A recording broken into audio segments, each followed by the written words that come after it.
ഞാനേ ഈ തിരുവല്ല ഇപ്പോൾ ഷിഫ്റ്റ് ആയപ്പോൾ എൻ്റെ കൂടെ MBBS പഠിച്ച് എൻ്റെ ഫ്രണ്ടിനെ കണ്ടു. അപ്പോൾ ഞങ്ങളിങ്ങനെ പുറത്തൊക്കെ പോയതിന് ശേഷമായിട്ട് ഒന്ന് ഫോട്ടോ എടുത്ത് ഞാനിങ്ങനെ പറഞ്ഞു ഫോട്ടോ എടുത്ത് നമുക്ക് ഇൻസ്റ്റാഗ്രാമിൽ പോസ്റ്റ് ചെയ്യാമെന്ന് പറഞ്ഞു. അപ്പോൾ പുള്ളിക്കാരി പെട്ടെന്ന് പറഞ്ഞു ഞാനൊരു 10 വർഷത്തോളമായി ഫോട്ടോ എടുത്തിട്ടെന്ന്. അപ്പോൾ ഞാൻ ചോദിച്ചു എന്ത് പറ്റി? അപ്പോൾ പറഞ്ഞു നമ്മൾ ഈ കല്യാണമൊക്കെ കഴിഞ്ഞ് കുട്ടികളൊക്കെ ആയതിന് ശേഷം നമ്മളെ തന്നെ ശ്രദ്ധിക്കാറില്ല. പക്ഷേ നമ്മൾ ആ കോൺഫിഡൻസ് നമ്മളെ കയ്യിൽ നിന്ന് പോകും. പഴയതുപോലെ നമ്മളെ ഇഷ്ടമുള്ള ഡ്രസ്സസ് ഇടാൻ പറ്റാറില്ല. ഇഷ്ടപ്പെട്ട് വാങ്ങിച്ചു കഴിഞ്ഞാലും എല്ലാം ഇങ്ങനെ കബോർഡിൽ തന്നെ ഇരിക്കാറുണ്ട്. കാരണം നമ്മുടെ ബോഡിക്ക് പ്രസവത്തിന് ശേഷം ഒത്തിരി ചേഞ്ചസ് വന്ന് നമുക്ക് ആകെപ്പാടെ നമ്മളെ മൊത്തത്തിലായി മാറിപ്പോയെന്നൊരു തോന്നൽ വരും. അപ്പോൾ ഞാൻ ആളിനോട് ചോദിച്ചു why don't you consider A mummy make over? അപ്പോൾ പുള്ളിക്കാരി എന്നോട് പറഞ്ഞു എന്ന് വെച്ചാൽ ഈ മമ്മി മേക്ക് ഓവർ എന്ന് പറഞ്ഞ പ്രൊസീജിയേഴ്സ് അത്ര സേഫാണോ?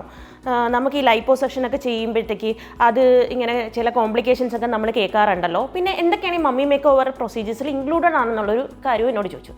അപ്പോൾ മമ്മി മേക്ക് ഓവർ എന്ന് പറഞ്ഞു കഴിഞ്ഞാൽ മെയിനായിട്ട് നമ്മൾ പ്രസവം കഴിഞ്ഞതിന് ശേഷം നമ്മുടെ വയറിൻ്റെ അടിയിലായിട്ട് എക്സസ് ആയിട്ട് ഫാറ്റ് ഡിപ്പോസിഷനും സ്കിന്നിൻ്റെ തൂങ്ങലും ഒക്കെ ഉണ്ടായിട്ട് നമ്മുടെ സൈസ് മൊത്തത്തിൽ നമ്മുടെ ബോഡി കൗണ്ടർ കംപ്ലീറ്റ്ലി മാറാറുണ്ട്. ഇത് കൂടാതെ മറ്റ് പല അനേകം ചേഞ്ചസ് പ്രസവാനന്തരം നമ്മുടെ ബോഡിയിൽ വരാറുണ്ട്. ഇതെല്ലാം നമുക്ക് എന്താണ് നമ്മളെ കൂടുതൽ എഫക്റ്റ് ചെയ്യുന്നത്? അത് നമുക്ക് സർജിക്കൽ ഓപ്ഷൻസും അല്ലാതെ ചെറിയ നോൺ സർജിക്കൽ ഓപ്ഷൻസ് വെച്ചിട്ട് കറക്റ്റ് ആക്കിയിട്ട് നമുക്ക് കംപ്ലീറ്റ്ലി ഒരു കോൺഫിഡൻ്റ് ആയിട്ടുള്ളൊരു ലുക്കിലോട്ട് മാറാൻ കഴിയുന്ന ഒരു പ്രൊസീജിയറിൻ്റെ മൊത്തത്തിൽ പറയുന്ന ഒരു ടേമാണ് മമ്മി മേക്ക് ഓവർ എന്ന് പറയുന്നത്.